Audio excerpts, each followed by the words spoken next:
Bonjour à toutes et à tous, bienvenue sur ce live vidéo portant sur les formations par apprentissage de l'EPF.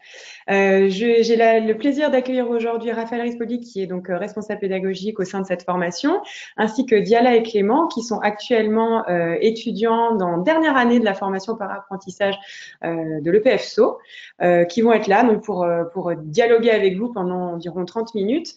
Donc n'hésitez pas à poser toutes vos questions tout au cours de ce live. Nous essaierons de les traiter au fur et à mesure, au fil de l'eau. Et bien sûr, le replay sera disponible ensuite à l'issue du live sur notre site internet. Vous le recevrez dès demain. Vous êtes prêts pour démarrer? Oui. Allez, on démarre. Alors Raphaël, peut-être pour démarrer, est-ce que tu pourrais nous présenter les formations par apprentissage de l'EPF, l'objectif, le déroulé, qui forme-t-on à l'issue de ces 3 années de formation? Alors, le principe, c'est d'abord que c'est une formation généraliste. Il y a une teinte industrielle, mais c'est une formation généraliste. On essaie de donner une culture générale sur de nombreux sujets. Et ça, ça va de la CAO, il y a un peu d'informatique, de la production industrielle, il y a aussi des cours de communication.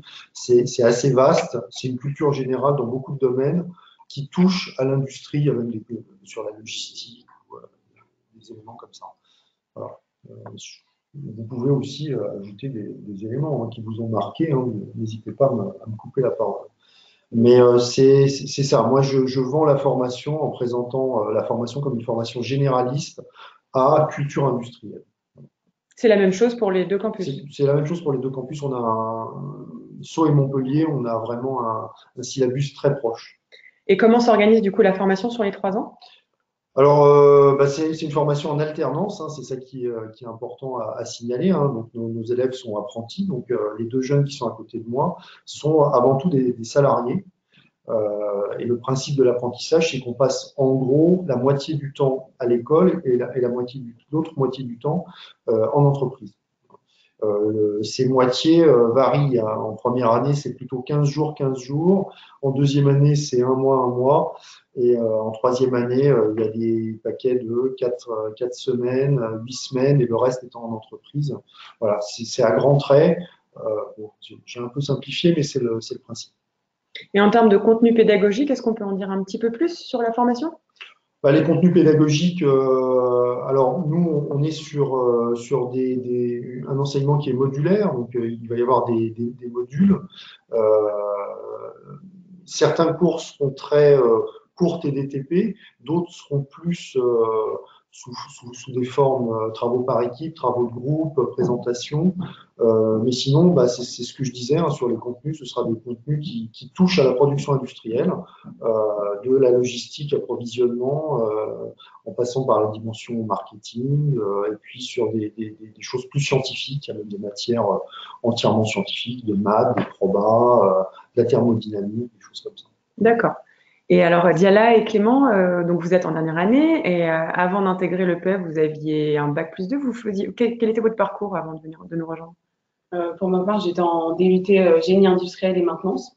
Donc, c'était un DUT qui était plutôt généraliste, un peu dans la continuité. J'ai un peu continué dans cette lancée-là de faire des études plutôt généralistes et qui avait une spécificité, c'était l'étude de la maintenance en fait, et elle était appliquée à plusieurs domaines de l'industrie.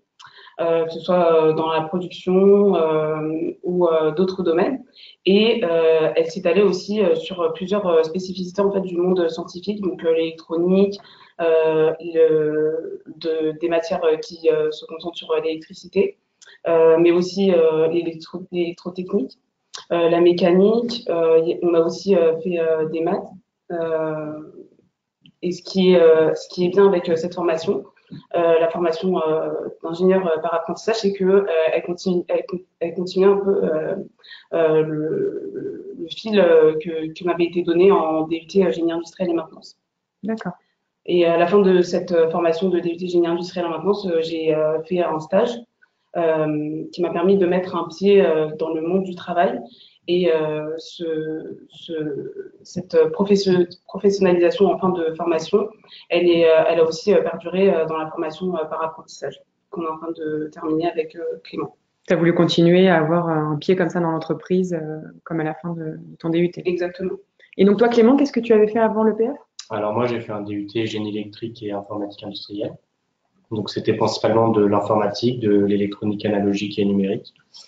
Et donc ma volonté à moi, c'était de continuer mes études, d'obtenir le niveau ingénieur, le titre d'ingénieur, et dans le même temps d'intégrer le monde de l'entreprise, alors que j'ai comme Diala découvert par le biais du stage, pour pouvoir commencer à me professionnaliser tout en continuant mes études. Et alors une école d'ingénieur généraliste comme l'EPF, parce que ma volonté, c'était après le DUT de réélargir un petit peu mon, mon champ d'action et mon domaine d'études. Le DUT étant quand même assez technique. Voilà, c'était pour moi l'objectif d'intégrer l'EPF. Et du coup, qu'est-ce qui vous a fait choisir la formation de l'EPF plutôt qu'une autre par apprentissage? Ce que j'avais vu en faisant les recherches, c'était que d'abord, l'EPF, c'était une école qui était plutôt bien classée et que, en fait, la formation, la formation, elle permettait de s'ouvrir sur plusieurs domaines industriels qui sont d'actualité.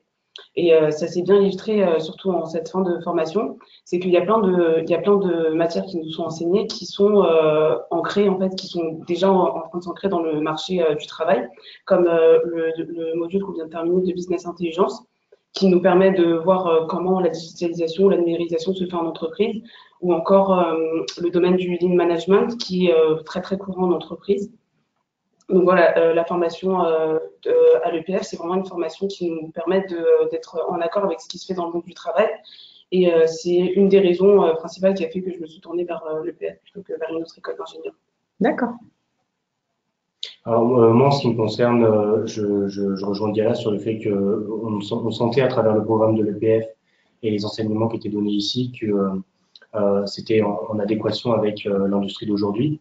Moi, j'étais aussi assez attiré par le programme d'informatique. Donc, on pouvait à la fois être dans une école généraliste et avoir quand même des cours de Java, de C. Et ça, c'était essentiel pour moi de continuer. Alors, l'électronique aussi, bien sûr. Et c'est peut-être pour ça que j'ai choisi l'EPF, moi, plus qu'une autre école. Et le classement, bien sûr. Le classement était important pour moi. Ok, très bien. Raphaël, est-ce que du coup tu peux nous en dire un petit peu plus sur les conditions d'admission, puisque donc on a deux exemples de DUT qui ont mené à la formation par apprentissage. Donc à qui s'adresse la formation par apprentissage de l'EPF, pour quel type de diplôme et quelles sont les conditions d'admission et quel profil vous recherchez aussi bien d'un point de vue académique que même en termes de personnalité? Alors, c'est vrai que cette formation, alors c'est une formation en 3 ans après un bac+2. Typiquement, les jeunes qui sont notre cœur de cible, c'est des jeunes comme Diala et Clément qui ont fait un DUT qui abordait des questions industrielles. Comment est-ce qu'on fait pour postuler après un bac+2? Alors, on a aussi des BTS, des prépas, etc. Alors, nous, à Sceaux, on passe par le CEFIPA. Donc, les personnes intéressées à Sceaux par notre formation, on les invite à aller sur le site du CEFIPA, cefipa.com, je crois. Et à Montpellier, je crois qu'il faut passer directement par le site de l'EPF, sachant que l'école passe par un autre partenaire qui est Midisup. Voilà, merci. Il vient de changer récemment. Alors, le principe, c'est on ne fait pas vraiment de sélection au sens strict du terme en apprentissage. Ce qu'on veut, c'est être persuadé que les personnes ne se trompent pas. On veut surtout avoir de personnes qui ne sont pas malheureuses chez nous. Et donc, il y a des tests de positionnement pour avoir un aperçu de la culture scientifique et technique des jeunes. Donc, on a maths, sciences pour l'ingénieur, français et anglais de mémoire. Donc, c'est des QCM. Donc, les personnes qui sont un peu éloignées de la culture scientifique, on ne veut pas qu'elles souffrent chez nous. Donc, on leur demande si c'est bien le projet qu'elles ont de faire des études d'ingénieur. Suite à ce test de positionnement, là, je parle encore une fois de ce qui se passe à Sceaux. À Montpellier, ça doit être à peu près la même chose. Suite à ces tests de positionnement, il y a des entretiens. Donc, dans les entretiens, on pose des questions. D'ailleurs, je me rappelle avoir eu Diala en face de moi pour les entretiens. J'étais un peu dur, je crois. En fait, on n'est pas dur. On demande des précisions sur le projet, savoir qu'est-ce qui les amène vers l'apprentissage, qu'est-ce qui les amène dans notre école en particulier, qu'est-ce qu'ils recherchent. Donc, tout ça pour pour être en adéquation et pour surtout que les jeunes ne se trompent pas, quoi, et les aider à bien choisir. Donc c'est essentiellement ça. Ici, alors déjà par l'historique de l'école et puis aussi par je pense, la culture de notre équipe, on essaye de mettre vraiment en avant tout ce qui est savoir-être. Donc le fait de respecter sa parole, d'être curieux, d'être rigoureux, c'est des qualités qui sont très importantes en entreprise et les jeunes le découvrent très vite parce que enfin, c'est la loi de l'apprentissage, on est responsabilisé. Donc quand on vous donne des missions à accomplir, c'est plus un stage, c'est un vrai travail salarié. Et donc nous, on essaye de vraiment cultiver cette dimension-là. Il y a beaucoup de cours de communication, de négociation, mais nous, dans nos rapports avec les jeunes, on essaie de faire en sorte qu'ils aient un certain nombre de valeurs. C'est peut-être un mot un peu pesant, un peu Troisième République, mais en tout cas, qu'ils aient à l'esprit tout ce qui fait que quelqu'un est un bon professionnel. Voilà, tout simplement. Donc, ce que j'ai dit, la curiosité, la rigueur, l'envie de bien faire, l'envie de s'améliorer, l'envie de débattre, même avec des personnes avec qui on n'est pas d'accord, d'être capable d'échanger, d'argumenter, tout ce qu'on appelle le savoir-être, qui est un peu, des fois un petit peu flou. Mais pour un ingénieur, je crois que c'est assez facile d'identifier ce que c'est qu'un bon savoir-être. Et bon, on essaye de travailler cette dimension-là et je crois que, j'espère, on y arrive bien. Au bout de 3 ans, on a des jeunes qui sont vraiment solides et des bons professionnels. Parfait. On a une question en direct de Julien qui voudrait savoir, est-ce que c'est facile de trouver un contrat d'apprentissage? Comment avez-vous fait?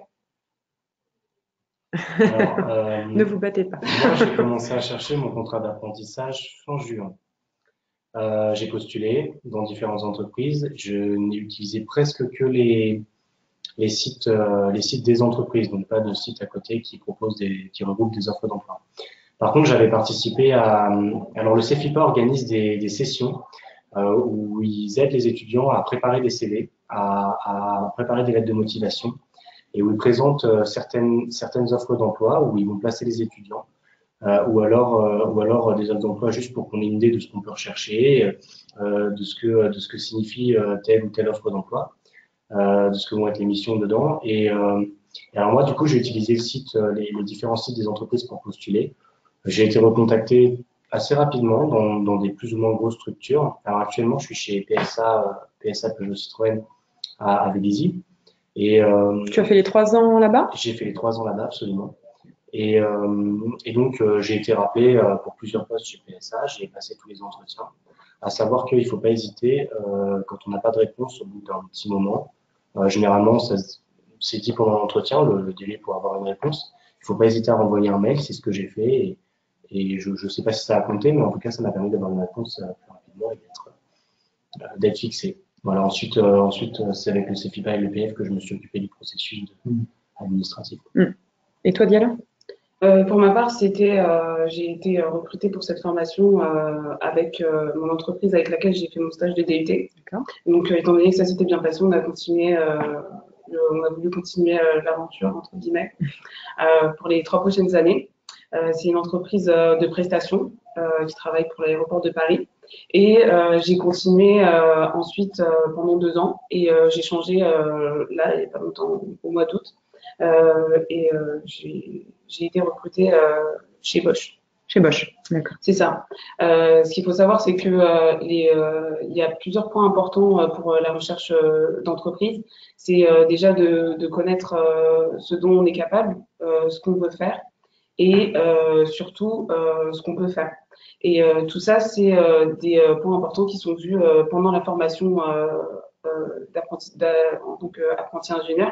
Mais il y a aussi pas mal de points importants qui nous sont donnés pendant les ateliers dont a parlé Clément, les ateliers de CV, de rédaction de CV au CEFIPA, et qui nous permettent de bien savoir comment placer nos avantages dans les CV et comment bien tourner nos inconvénients. Donc, je conseille vraiment ces ateliers-là aux personnes qui veulent rentrer à l'EPF parce que c'est vraiment un bon départ, c'est vraiment une bonne base.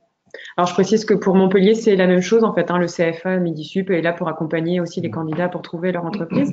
Et moi, du coup, j'avais une question. Donc, l'admission dans la formation et tout de même sous réserve de trouver l'entreprise pour la rentrée? Alors, oui, alors juste pour ajouter un petit mot par rapport à ce qu'ont dit nos apprentis, c'est que déjà, la formation à EPF-SO existe depuis 10 ans.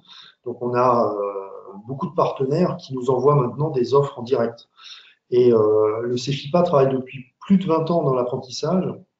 Et en plus des ateliers CV, il propose aussi des entretiens clés en main. C'est-à-dire qu'en général, les apprentis qui sont acceptés jusqu'au bout du processus, le CEFIPA leur propose 2-3 entretiens chez les partenaires industriels. Donc, on a beaucoup d'apprentis chez PSA, Renault, Safran, Airbus, Airbus Hélicoptère. Enfin, il y a quand même, on a quand même développé des relations de fidélité. On a des tuteurs qui nous reprennent des apprentis, qui veulent absolument des apprentis EPF ou CEFIPA. Donc, en général, on n'a pas trop de soucis à ce niveau-là. Après, c'est toujours mieux que l'apprenti vienne avec son contrat d'apprentissage en main. Ça veut dire que déjà, il a identifié un projet, il est allé lui-même au bout. Mais c'est vrai que l'apprentissage, c'est un contrat de salarié. Donc, on ne peut pas, si vous voulez, le contrat d'apprentissage, il lie une entreprise, un apprenti et un CFA. Donc, il faut absolument une entreprise. On accepte que le jeune commence la rentrée sans entreprise, mais il y a un délai assez bref qui est de 2-3 mois, et au bout duquel on ne peut plus continuer la formation si on n'a pas d'entreprise. Pour ce qui est des apprentis EPF, la rentrée a lieu en octobre, mais en général en juillet, fin juillet, début août, tous les jeunes qui étaient pressentis ont une entreprise. Et est-ce que l'objectif, c'est d'avoir une entreprise pour les 3 ans ou il n'y a pas de règle, on peut changer tous les ans ou faire comme Diala, faire 2 ans et après 1 an? Le contrat d'apprentissage, tout contrat d'apprentissage est signé pour la durée de la formation. Si vous avez une formation qui dure 2 ans, l'entreprise doit signer un contrat pour 2 ans. Et nous, notre formation, elle est de 3 ans après un bac+2. Donc les entreprises signent un contrat de 3 ans. La chose, c'est que parfois, pour une raison ou une autre, des apprentis ou des entreprises pensent qu'il vaut mieux mettre fin au contrat. Ça peut arriver dans des cas exceptionnels, mais ça arrive. Par exemple, dans le cas de Diala, donc on fait une rupture amiable et en général, on retrouve une entreprise. C'est ce qui s'est passé puisque Diala a trouvé chez Bosch, comme elle le disait tout à l'heure. Mais le contrat initialement est signé pour 3 ans. Ok. Voilà. Et alors concrètement, donc, comment ça s'organise donc ce rythme entreprise-école? Comment sont suivis les apprentis aussi bien par l'entreprise que par l'EPF? Le rythme, c'est un rythme, je dirais, qui est assez intense. Hein, ça dépend du moment. Il faudrait peut-être plus leur demander à eux. La question est ouverte. Ouais. Qui veut répondre peut répondre. C'est vrai que le fait d'avoir 2 lieux, déjà, c'est un peu exigeant au niveau du rythme de travail, de l'organisation de la vie personnelle. On a toujours des jeunes, quelques jeunes par promo qui sont sur des sites distants. Hein. On a des très beaux sites industriels en France, par exemple Michelin, qui est très centré sur Clermont-Ferrand. On a Airbus Hélicoptère qui est très centré sur Marseille et Marignane, ou Hélicoptère Engine, Safran Hélicoptère Engine qui est à Bordes, près de la frontière espagnole. Bon, on a des jeunes qui sont dans ces entreprises-là et donc ça impose d'avoir 2 lieux de vie, d'avoir beaucoup de transport, mais aussi une vie très riche par ailleurs. Donc, en général, le gros de nos troupes se trouve pas loin du centre de formation, donc c'est gérable. Mais c'est vrai que déjà, rien que sur les aspects logistiques, c'est pas toujours évident. Je ne sais pas si vous voulez en rajouter sur le rythme, qu'est-ce que ça représente? Pour ma part, le rythme, il a augmenté de façon assez crescendo. C'était d'abord 2 semaines, puis 1 mois, 1 mois. Et là, on a juste 3 mois à l'école, puis le reste de l'année, on est en entreprise. Et pour ma part, je trouve que ça a été un bon juste milieu pour faire l'intermédiaire entre la vie d'étudiant et la vie de professionnel. Donc, quand on arrive à l'école, on va dire que le poids professionnel est un peu enlevé, mais on reste quand même des salariés, comme l'a dit Raphaël. On doit rester professionnel, on doit rester ponctuel. On doit s'assurer de respecter notre parole, de respecter un contrat. Donc on est toujours salarié, mais on a beaucoup moins de pression pour certaines personnes. Et il faut savoir que en fait, ça permet aussi de vraiment grandir son milieu, pardon, pas son milieu professionnel, mais son réseau professionnel, voilà. Parce que dans notre classe, il y a des personnes qui viennent de diverses entreprises. Et aussi, lorsqu'on est en entreprise, eh ben, on côtoie des personnes d'autres départements, pas juste de notre département. Donc voilà pour ce qui est du rythme. Et c'est vrai que l'organisation doit être tenue d'une main de fer. C'est là que réside le plus gros de la formation, en fait. Si on s'organise très mal, ça peut devenir vraiment très compliqué. Donc, il faut savoir vraiment dès le début si on est prêt à tenir un tel rythme. Et il faut savoir s'organiser aussi si jamais notre entreprise n'est pas au même endroit que notre école. Donc, voilà. Oui, je pense que c'est une question à se poser. Pour le coup, je réouvre un petit peu sur la recherche d'entreprise. Je pense que c'est une question à se poser lorsqu'on cherche une entreprise. On a des collègues dans la classe qui sont à Grenoble en entreprise et bien sûr à Sceaux en région parisienne. Ça se fait, mais bon, ça demande quand même pas mal d'organisation. De manière générale, l'apprentissage demande pas mal d'organisation. Il faut en avoir conscience en venant. Maintenant, alors au début, on est content d'avoir que 2 semaines en entreprise parce que c'est quand même un petit peu de pression. On débarque dans un nouvel environnement, surtout quand on n'a pas fait d'apprentissage avant. Moi, je l'ai pas précisé, mais j'étais en formation initiale avant, en apprentissage. Et du coup, c'est assez agréable de ne faire que 2 semaines en entreprise. La deuxième année, un mois, c'est progressif. C'est agréable parce que on a un peu plus s'intégrer dans nos missions. Et puis en plus, bon, au bout de 2 ans en entreprise, on prend de l'importance, on est plus autonome, on est bien connu de notre équipe, on se sent plus utile, etc. On est content de rester un mois. Et puis après, la troisième année, bon, là, on est dedans. On a des périodes plus ou moins longues qui nous permettent quand même, pareil, de bien être dans les projets, de pouvoir faire des choses efficacement et sur un peu plus long terme en entreprise. Donc non, le rythme, moi j'ai trouvé le rythme assez agréable. Maintenant, c'est vrai que ça demande quand même peut-être parfois de changer un petit peu de rythme de vie où on va devenir professionnel, c'est-à-dire que on doit quand même alterner entre l'entreprise, l'école et c'est ça sans vacances entre les deux. Et Raphaël, du coup, les apprentis ont des tuteurs?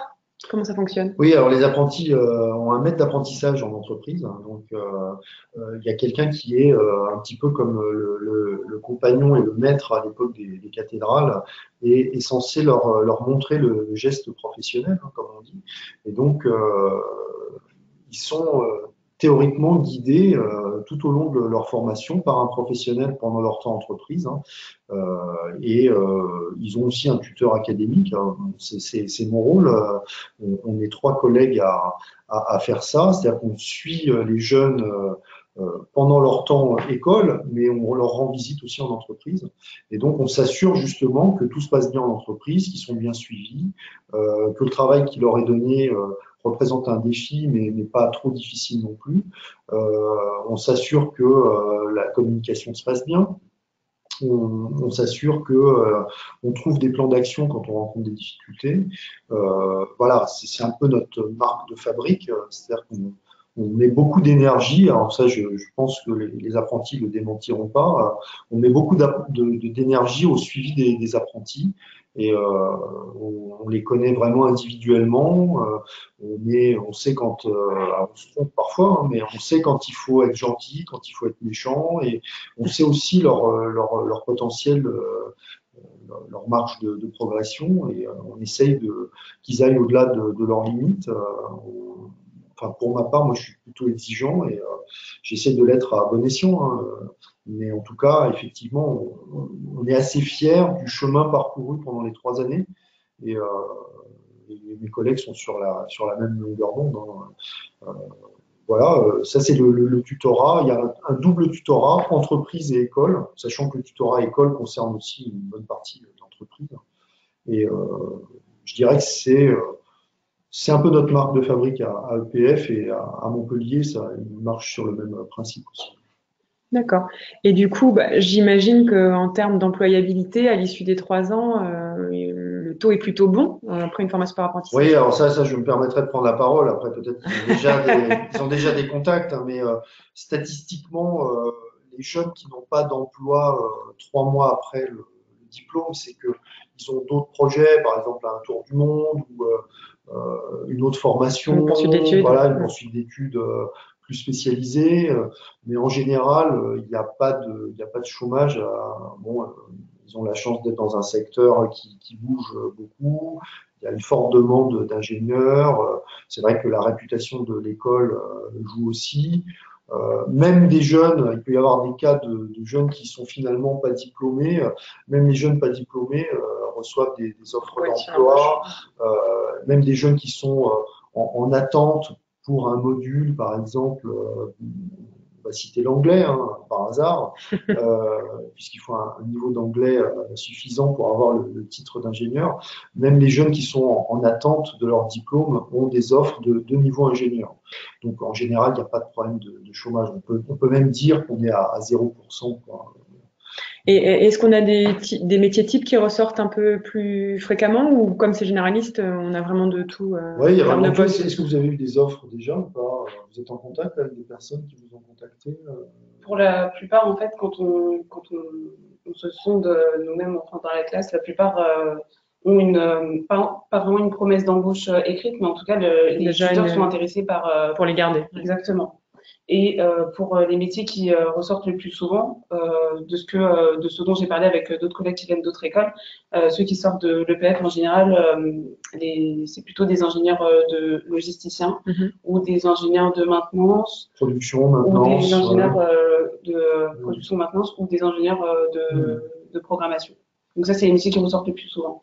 Après, rien n'empêche, et c'est la force de la formation, de pouvoir s'orienter vers un autre milieu qui nous intéresserait plus. Oui, c'est la polyvalence de la formation qui permet ça. Après, c'est vrai qu'une entreprise investit sur un apprenti pendant 3 ans et l'intérêt pour elle, c'est de le garder à l'issue de ces 3 ans. J'ai spontanément parlé d'autres voies de sortie, mais il y a une proportion assez importante de jeunes qui continuent dans leur entreprise d'apprentissage. C'est vrai que c'est complètement logique et je dirais que nous, en tant que tuteurs académiques, on a bien fait notre métier. Si il y a une offre ferme qui est faite, après, ça dépend de beaucoup de facteurs, hein. Il y a même des entreprises qui prennent un apprenti en nous disant ce sera très dur de l'embaucher de toute façon, et donc qui ont une mission qui peut être d'ailleurs très intéressante, mais qui est une mission de 3 ans, et avec une chance d'embauche. On sait par exemple qu'il y a des secteurs qui ont vraiment beaucoup de hauts et de bas, et bon, il y a peu d'embauches suite aux 3 années de formation.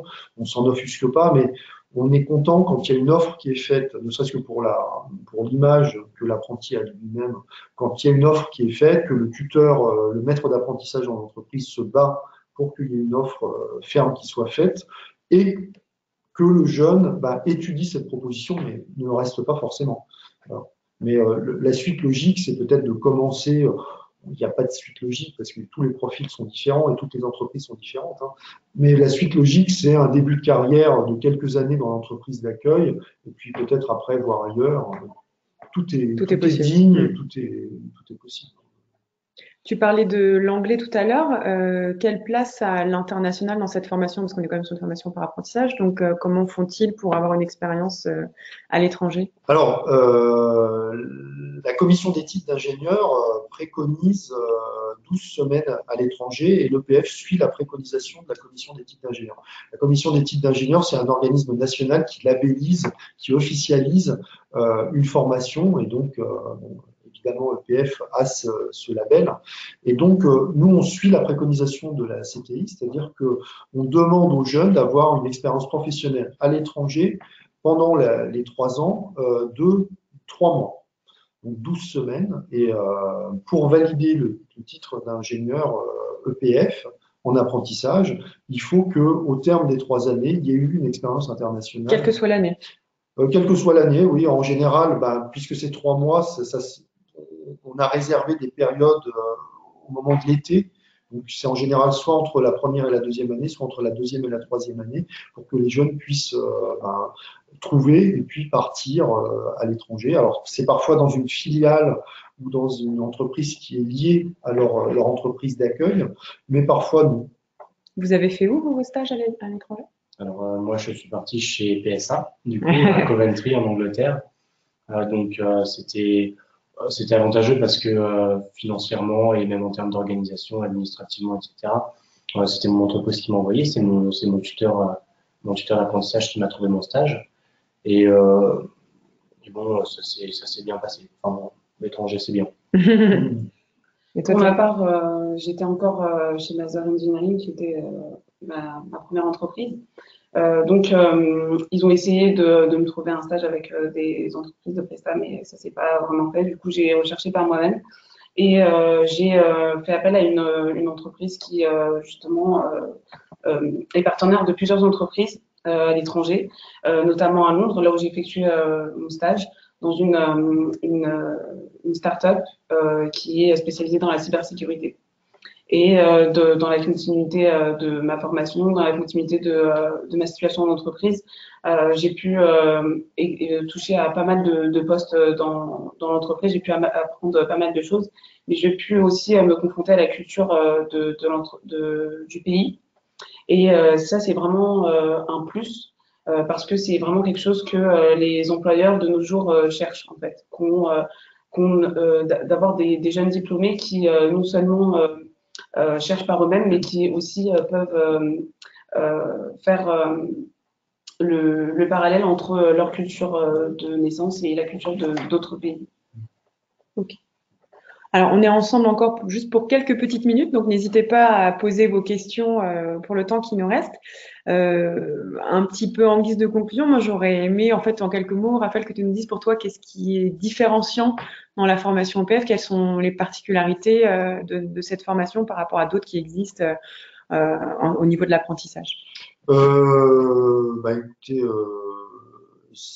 d'abord, ce qu'on a évoqué tout à l'heure, c'est-à-dire le fait qu'on consacre beaucoup d'énergie au suivi des apprentis, et on peut dire que c'est un suivi vraiment personnalisé. Ensuite, à Sceaux, comme à Montpellier, on est dans des cadres qui sont vraiment agréables pour travailler. Je trouve que ça favorise l'apprentissage. Je pense qu'on est vraiment dans des endroits qui permettent de réfléchir, de se poser des questions, d'être un peu ailleurs quelque part. Et puis, il y a aussi le fait qu'on soit des promotions à taille humaine. Et ça, c'est vraiment intéressant. À EPF, c'est 30 personnes, 31 exactement. Ça, c'est vraiment intéressant parce que, en fait, l'idée de l'apprentissage, c'est d'avoir une culture sur plein de métiers. Et ils ont la chance, en étant apprentis, déjà d'apprendre un métier et de voir le métier de leurs collègues. Donc ça, c'est déjà une belle ouverture d'esprit. Parce que vient de dire Diala, on découvre aussi d'autres métiers à travers la mission à l'étranger. Et le fait d'être dans des petites promos et de pouvoir échanger avec ses collègues, on découvre aussi d'autres métiers qu'on soupçonnait probablement pas. On est dans un monde complexe où les métiers évoluent beaucoup. Probablement même entre le début et la fin de leur formation, il y a des métiers qui ont apparu, qui ont disparu. Et ça, c'est vraiment important d'être au contact des métiers d'aujourd'hui. Et cette promotion à taille humaine vraiment permet, et il y a des jeunes qui ont découvert des métiers par des collègues ou par des missions à l'étranger, qui ont dit, ça y est, j'ai trouvé ma voie. C'était pas forcément le métier qu'ils exerçaient dans leur entreprise d'accueil, mais ils ont trouvé quelque chose. Ils se sont dit, c'est peut-être pas le métier que je vais faire, mais je sens qu'il y a quelque chose à creuser de ce côté-là. Et la promotion à taille humaine, le fait qu'on présente, on leur demande de présenter des choses, des projets entre eux, de montrer leur réalisation, leurs projets techniques ou leurs projets de fin d'études, de faire des présentations, de montrer un petit peu les points d'avancement. Ça leur donne des idées, ça leur ouvre l'esprit et ça cultive un petit peu cette curiosité qui fait. Donc voilà, le cadre, la taille humaine, le suivi personnalisé, je dirais. Je ne sais pas si vous avez d'autres idées, mais je dirais que ça synthétise un petit peu les formations EPF à Sceaux et à Montpellier en apprentissage. Il y a Jen qui pose une question qui va un peu rejoindre celle que j'allais vous poser. Elle demande ce que vous avez préféré pendant ces 3 ans de formation. Et moi, j'allais vous demander qu'est-ce que vous diriez à des candidats qui sont en Bac+2 actuellement et qui hésiteraient à postuler à l'EPF. Du coup, les deux se rejoignent un petit peu. Alors, qui se lance?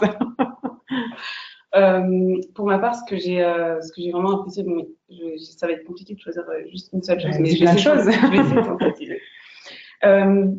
La première chose, c'est que, comme l'a dit Raphaël, on est dans une classe à taille humaine, donc on n'est vraiment pas négligé parce que on est vraiment suivi par nos ingénieurs formateurs dont Raphaël fait partie, et on est vraiment accompagné. La formation par apprentissage, c'est quelque chose qui n'est pas forcément facile à gérer. On doit faire attention à notre statut en tant qu'employé, on doit faire attention à notre statut en tant qu'étudiant, et on doit faire attention aussi à ce qu'on veut faire plus tard. Donc, on est vraiment accompagné vis-à-vis de ça par nos ingénieurs formateurs, et on est aussi accompagné par l'EPF qui nous ouvre l'accès à pas mal d'événements, à la vie associative, même si il faut vraiment faire beaucoup d'arrangements pour ça, en ce qui concerne notre organisation. Pardon. Et c'est ce qui permet de vraiment nous connaître soi-même. Par exemple, pour ma part, moi j'ai pu avoir la chance de faire partie d'une association qui s'appelle Les Qualifiés au sein de l'EPF. Et au travers de cette association, j'ai pu rencontrer d'autres étudiants qui font partie de la formation par initiale, mais j'ai aussi pu faire la connaissance de d'autres personnes dans l'EPF qui m'ont poussé à me mettre plus en valeur, à me dépasser, comme par exemple la participation à un concours qui s'appelle le concours Ingenius, auquel j'ai pu faire partie des 3 lauréates. Ça c'est vraiment tout ça, c'est vraiment des choses qui se font si on recherche par soi-même, si on est curieux, et ça c'est vraiment quelque chose que nous pousse à faire nos ingénieurs formateurs. Et ça c'est vraiment une des choses qui m'a le plus marqué à l'EPF. L'autre chose, c'est que on est dans une aventure qui dure 3 ans, le rythme est assez soutenu, et il y a une certaine cohésion qui se crée dans notre classe en fait. Dans notre classe à taille humaine, comme le dit Raphaël, et ce qui fait qu'on devient beaucoup plus que des camarades en fait. On est vraiment à l'écoute l'un de l'autre, on partage nos angoisses exactement, et on en apprend beaucoup plus sur d'autres métiers. Donc ça, c'est vraiment une autre richesse de la formation. Donc voilà. Ça va être compliqué, Clément, tu vas réussir à compléter ça? C'est compliqué, ouais. Non, moi j'ai beaucoup aimé l'EPF. Alors c'est pas encore tout à fait fini quand même. Non. Il vous reste 4 jours. Ouais, j'ai beaucoup aimé l'EPF parce que je suis chez moi ici. En fait, comme on n'est pas beaucoup, c'est vrai que c'est ce que disait Raphaël et Diala. On se connaît bien, on a presque comme une deuxième famille ici. Bon, c'est un peu fort, mais on connaît tous les métiers, toutes les situations de chacune des personnes de notre promotion. Et puis en plus, bon, on s'entend quand même plutôt bien. Donc on a tout pour bien s'entendre en fait ici. Et puis en plus des activités, des associations que propose l'EPF, bon, moi j'ai été mieux ici que précédemment à l'IUT ou même au lycée en fait. On est entre adultes, on est professionnels. En même temps, on est quand même à l'école, on est dans un rythme. Quand on est ici, on est dans un rythme d'étudiant. Mais j'ai appris beaucoup plus en 3 ans d'école que depuis probablement le début de mon lycée. Donc voilà, j'ai beaucoup aimé être ici. Ça m'a permis de développer beaucoup de compétences, notamment humaines, l'empathie, la tolérance, tout ce qui est communication avec les gens, etc. Comme on est vraiment amené à travailler ensemble à travers des projets. On partage, en fait, comme on arrive en tant qu'étudiant mais travailleur, on partage quelque chose en plus par rapport à des étudiants en formation initiale. Donc c'est ça moi que j'ai vraiment beaucoup aimé. Et l'accompagnement, bien sûr, j'ai jamais été tout seul ici, que ce soit avec d'autres étudiants ou avec l'administration. On n'a jamais été seul. On est accompagné dans notre projet professionnel, on est accompagné dans notre vie étudiante, et ça c'est vraiment chouette. Bon, bah, c'est une très belle conclusion. Merci à tous les trois d'avoir pris ce temps pour répondre aux questions des internautes et pour nous avoir présenté votre formation. Le replay de la vidéo sera disponible sur le site internet dès demain. N'hésitez pas à venir nous rendre visite lors des journées portes ouvertes à Montpellier le 9 février et à Sceaux le 16 février. Ça vous sera l'occasion pour vous de rencontrer les responsables pédagogiques, des étudiants qui sont au sein de ces formations, si vous avez encore d'autres questions. Merci à tous et à très bientôt. Au revoir.